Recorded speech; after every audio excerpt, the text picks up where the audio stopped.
교회는 생명주기 이론이 있습니다. 도표에 나와 있는 것처럼요. 교회는 생성기가 있죠. 다시 말하면 교회를 개척하는 그런 때를 말하죠. 그런데 이제 성장 도약기로 이제 잘 나가는 교회는 성장 도약기로 점프하게 되고요. 그리고 계속해서 지속적으로 성장을 하는 때가 있습니다. 그러다가 교회는 절정기를 맞게 되죠. 그런데 이제 절정기가 오래가면 참 좋지요. 그 절정기에서 이제 정체기로 가기도 하고, 그리고 이제 쇠퇴기로 가다가 나중에 교회가 소멸이 되고 사멸이 되는 것을 볼 수 있습니다. 이게 이제 교회의 생명주기 이론이고 사이클이라고 하는데요. 어느 교회든지 이런 사이클을 반드시 거치게 되어 있습니다. 이제 첫째로 생각해 볼 것은 먼저 교회 생성기에서 성장 도약기의 특징이 있습니다. 바로 그것은 비전과 헌신으로 똘똘 뭉치는 특징을 가지고 있다는 사실입니다. 이 도표를 보면요. 이제 교회 생성기에서 성장 도약기. 이때는 목회자가 그야말로 전적인 헌신과 희생이 있어야 되고, 이 헌신과 희생에 함께 인발부되는 성도들이 있어야 교회 부흥이라고 하는 짝짝꿍이 이루어지게 되는 것이죠. 이때는 진짜 목회에 올인을 해야 됩니다. 그야말로 홀릭을 해요. 그냥 중독증이 걸린 사람처럼 교회밖에 몰라야 됩니다. 누가? 바로 목회자가. 그리고 그런 성도들이 있어야 됩니다. 물론 우리는 노예도 잘 섬겨야 됩니다. 총회도 잘 섬겨야 되지만 이때에는 사실은 정말 이 총회 활동, 노예 활동을 주도적으로 하게 되면은 교회는 부흥한다는 건 거의 불가능한 일입니다. 여러 가지 각종 친목회 이런 모임 저런 모임 다 참석해서는 목회에 집중이 될 수가 없습니다. 오로지 목회자는 교회 부흥을 위해서 몸부림을 쳐야 하지요.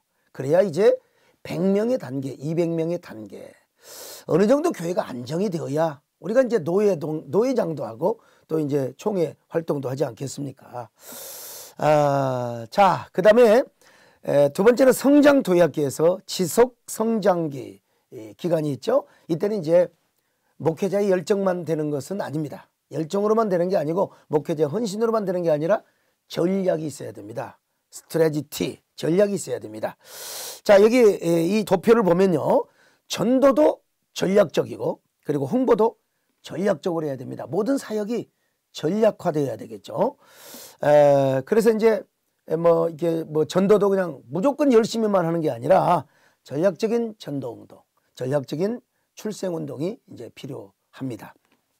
세 번째는 지속 성장기에서 절정기까지는 교회가 굉장히 젊고 이제 액티브하게 됩니다. 이제 지속 성장에서 절정기가 있는데 교회가 굉장히 젊고 액티브하게 됩니다. 그래서 이제 교회는 내적, 외적, 공적 사역도 많이 하게 됩니다. 이제 노예 활동도 충실하게 할 수 있고 또 총회 활동도 아주 주도적으로 할 수 있고요. 그리고 이제 지역사회 여러 가지 한국계 공적인 교회 사역을 이제 참여하게 될 수 있는 것입니다. 그런데 이제 네 번째는 이제 그 다음에 절정기죠. 교회 최고의 전성기를 맞이하게 됩니다. 그런데 이 기간이 짧으면 안 됩니다. 이 기간이 굉장히 길어야 되겠죠. 그러나 교회 역사상 교회 절정기를 50년 이상 누린 교회는 어떤 교회도 없습니다. 참 불행한 일이죠. 진짜 50년, 100년, 200년 그 교회가 계속해서 절정기를 이루면 좋을 텐데 우리나라도 제가 볼 때는 30년 이상 절정기를 맞는 교회는 없는 것 같습니다. 저희 교회도 이제 막 절정기에 올라갈 텐데 제가 있을 때는 절정기를 누릴 수 있겠죠. 근데 어떤 후임자가 와서 어떻게 하느냐에 따라서 바로 침체기로 갈 수도 있다는 사실입니다. 이제 다섯 번째로 다음에 절정기에서 이제는 정체기로 가는 단계가 있습니다. 도표를 보면 이제 아시겠지만 이제 점점 하락을 하게 됩니다. 그때는 모든 것이 안정이 되어 있어 가지고 기득권 싸움을 합니다. 우리 한국교회가 지금 이런 상황 아니겠습니까? 또 부서 이기주의가 나타납니다. 교회가 정형화되기 시작합니다. 안정이 되니까. 그래서 이제 가령 건축을 하려고 돈을 모아놨다. 그걸 가지고 싸우게 되고요. 부서가 사일로 이펙트라고 하는 건데 부서 이기주의에 이제 편성을 하게 되는 것입니다. 물론 이 지속 성장기에서 절정기에도 이런 것이 전혀 없는 건 아닙니다. 서로 경쟁하고 질투하고 시기하고 이런 부분이 있어요. 그러나 역동적이고 파워풀한 그 영적인 힘이 그걸 눌러버리기 때문에 그건 국부적이죠. 부분적인 사건에 불과합니다. 그런 것이 이제 생기다가 금방 사라지게 되는 것이죠. 그런데 여기서는 상당히 심각하게 나타납니다. 정말 모든 것이 안정이 되어 있기 때문에 결국 그렇게 된다는 겁니다. 그런가 하면 이제 여섯 번째로 그 다음 정책에서 이제 쇠퇴기로 가는 그런 과정이 있습니다. 이때는 이 고령화, 노령화 현상이 나타납니다. 지금 한국교회가 거의 다 고령화, 노령화, 주일학교, 그 다음에 청소년부 그리고 청년부가 갈수록 줄어가고 있습니다. 근데 교회가 노령화되면 화석화되게 되어 있고요. 매뉴얼은 돌아가지만 동력을 상실해 버립니다. 새벽기도 왜 안 합니까? 수요예배도 하죠.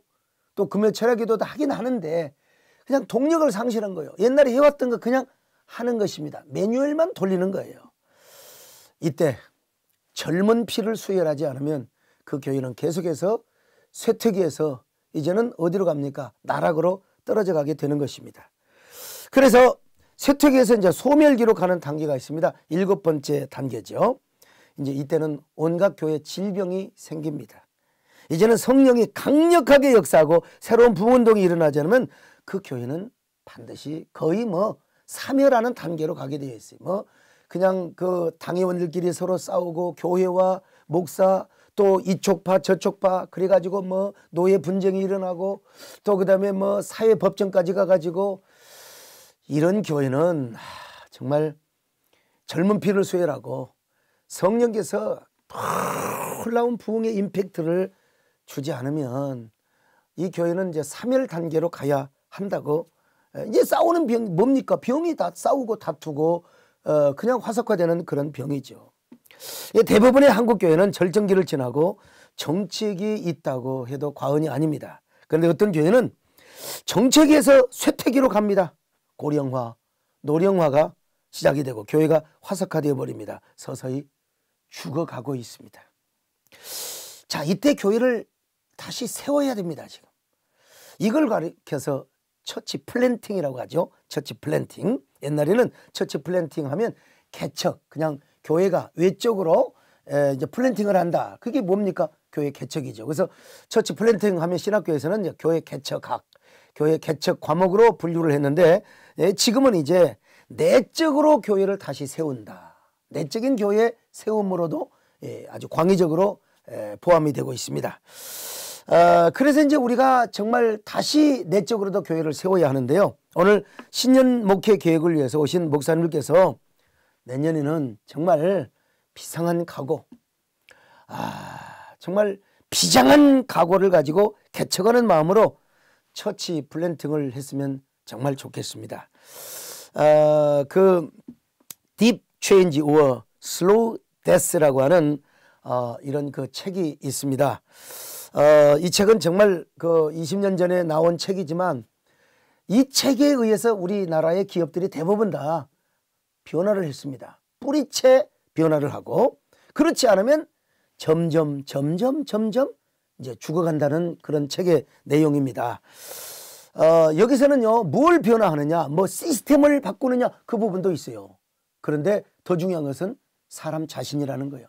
그 기업의 시스템을 바꾸는 것보다 중요한 게 사람의 내면을 바꾸는 것이다. 경영자부터 모든 말단의 직원에 이르기까지. 그러므로 우리가 처치 플랜팅을 하기 위해서는 먼저 사람이 변화되어야 됩니다. 목회자의 의식, 그리고 장로들과 중직자, 평신도들의 의식이 바뀌어져야 돼요. 한두 개의 임시 프로그램, 임시 방편의 프로그램, 이 프로그램이 목회에 약간의 도움을 주는 건 사실입니다. 그러나 이거는 그냥 진통제입니다. 그냥 그때 해열제로서 진통제, 이 프로그램 가지고는 안 됩니다. 중요한 건 뭐냐, 목회자와 성도가 정말 교회를 다시 세우는 그런 그 각오가 있어야 되고, 그리고 나서 이제 시스템의 변화가 중요하다는 것입니다. 만약에 딥 체인지, 깊은 변화, 뿌리채, 통째로 근본적인 변화를 하지 않는다면 제가 볼 때는 우리 교단의 교회도, 한국 교회도 점점 사멸의 길로 간다는 사실을 우리가 알아야 됩니다. 그래서 처치 플랜팅이 굉장히 중요하다는 것이죠. 자, 그러면 어떻게 우리는 처치 플랜팅을 할 것인가? 몇 가지를 제가 제안하고 싶습니다. 뭐 시간이 좀 한계가 있기는 있겠습니다만은, 첫째로 모든 성도들로 하여금 먼저 교회를 경험하게 해야 한다는 사실입니다. 오늘날 성도들이 교회는 나와요.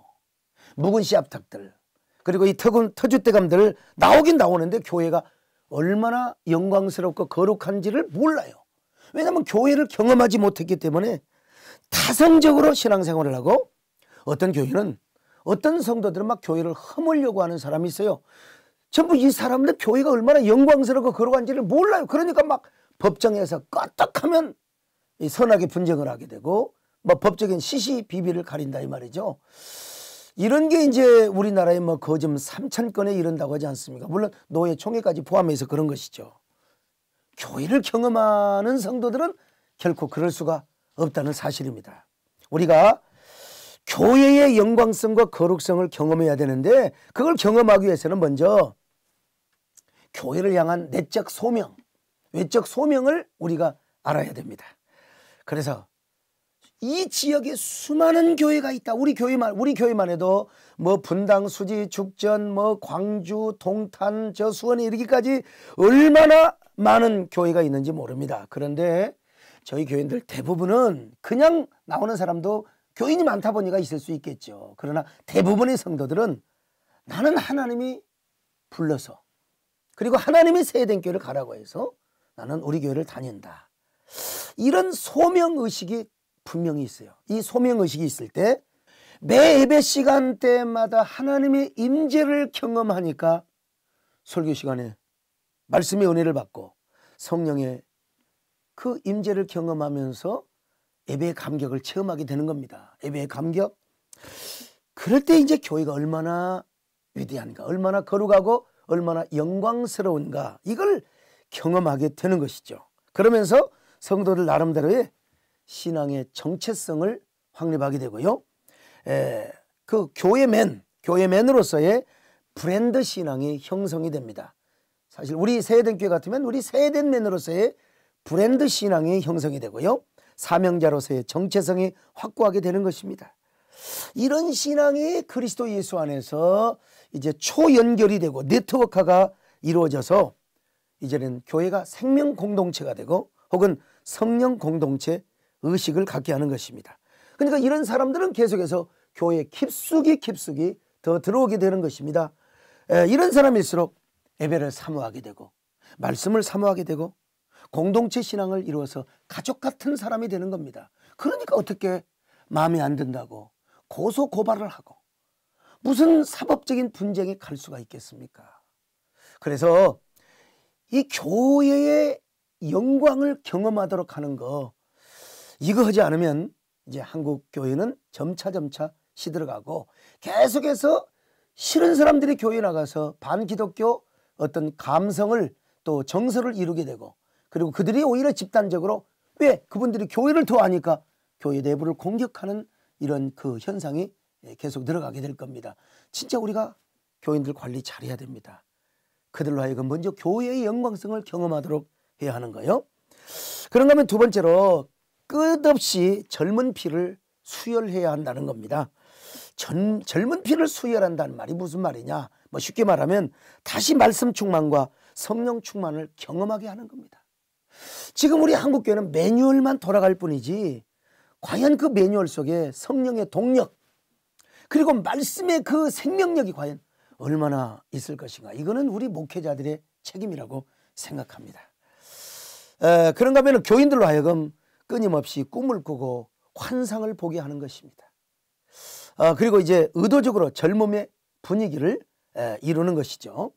젊음의 분위기 속에 성령이 역사하면요, 교인들이 창의적 감동을 받고요, 그리고 또 심장이 뛰는 교회가 되는 것입니다. 그래서 설교를 통해서도 우리가 진짜 젊은 분위기를 만들어야 합니다. 우리가 이 설교가 너무 제가 볼 때는 좀 정형화되어 있고요, 좀 매너리즘화되어 있습니다. 형식화되어 있고요. 그 3대지냐 5대지냐 이게 중요한 게 아니에요. 요즘 설교는요, 요즘 설교의 유행은 먼저 판을 깔고 그 판에 스토리를 전개하죠.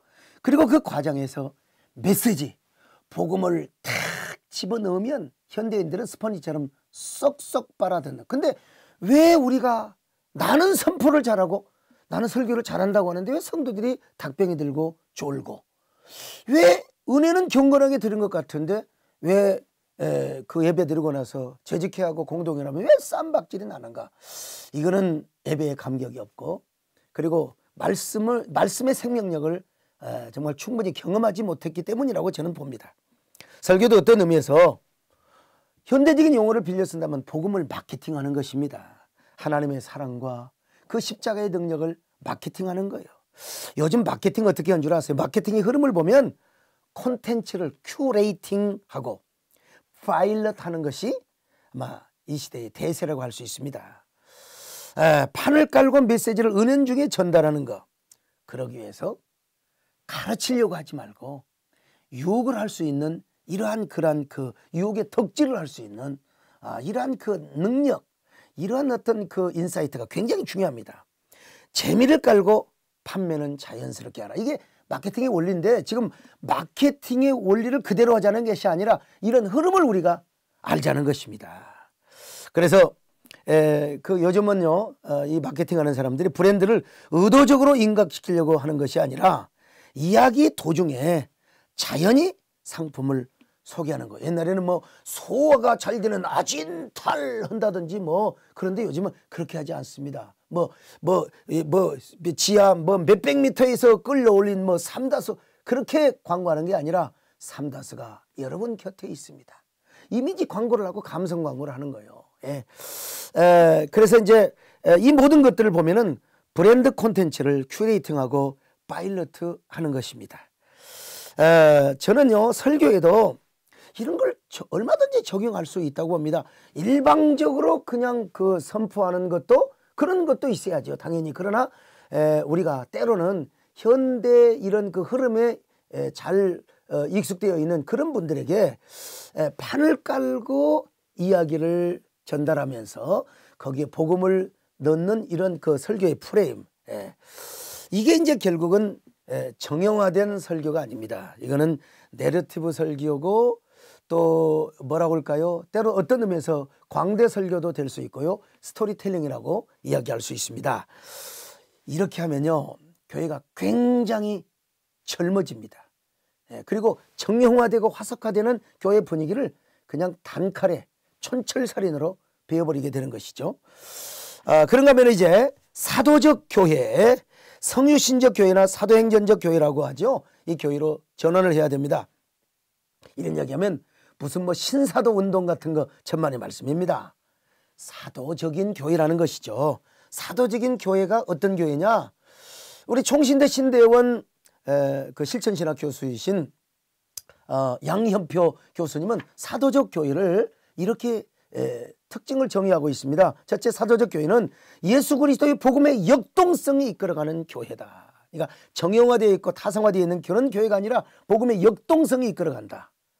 두 번째로, 사도적 교회는 성령이 핸들링하는 교회다. 성령이 운행하고 핸들링하는 교회다. 세 번째로, 사도적 교회는 진정한 공동체 교회다. 공동체, 이 가족의식이죠. 네 번째로, 사도적 교회는 한 사람 한 영혼에 관심을 집중하는 교회다. 한 영혼을 사랑하는 교회죠. 영혼을 사랑하는 교회. 다섯 번째로, 사도적 교회는 작은 교회의 모습을 유지하려고 하는 교회입니다. 그러니까 꼭 작은 교회가 되자는 말이 아니라 큰 교회라도 항상 셀 조직이라든지 구역 조직, 교구 조직이 전부 다 공동체, 가족을 이루고 있다는 것입니다. 여섯 번째, 사도적인 교회는 지역교회 혹은 선교적인 교회입니다. 그러니까 이 교회는 안정되어 있는 게 아니라 계속 일을 벌려요. 지역을 위해서 일하고 또 그 지역 선교를 계속해서 확장해 나가는 것이죠. 해외까지, 또 여러 가지 문화 선교, 공적 사역까지.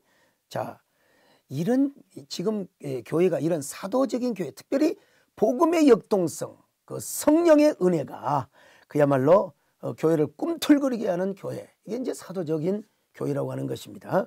다시 오해하지 마시기 바랍니다. 신사도 운동하자는 말이 절대로 아닙니다. 자, 그런가 하면 이제 통전적 교회를 이루어야 합니다. 네 번째로 통전적 교회. 통전적 교회는 세 가지로 정리할 수 있는데, 하나는 몸으로서의 교회, 몸으로서의 교회. 또 하나는 조직으로서의 교회. 그리고 세 번째는 공교회. 이제는 우리 개교회 로컬 처치를 넘어서 공적인 교회, 킹덤 처치를 의미하는 것이죠. 먼저 몸으로서의 교회를 이루려면은 모든 성도들이 교회를 그리스도의 몸으로 이해를 하고 그 몸의 교회를 경험하게 해야 됩니다. 그러기 위해서 성도들은, 모든 성도들이 다 네트워크 플레이어가 되어야 됩니다. 몸의 성도를 이루기 위해서는요, 몸의 교회를 이루기 위해서, 자, 몸으로서의 교회를 유기체의 교회라고 이야기하는데, 이런 교회를 만들려면은 이제 성도들이 훈련이 돼야 됩니다. 그냥 오늘 그저 뭐 제목만, 그저 대지만 불러주고 가겠습니다만은, 먼저 주님을 교회의 머리로 모시는 사람으로 성도들을 만들어야 됩니다. 이건 아주 지속적인 훈련이 필요하는데요. 정말 주님을 교회의 머리로 모시면 어떻게 교회에서 왕 노릇하려고 하겠습니까? 주님이 진정한 왕이라면요. 그런가 하면 복음 중심의 사람입니다.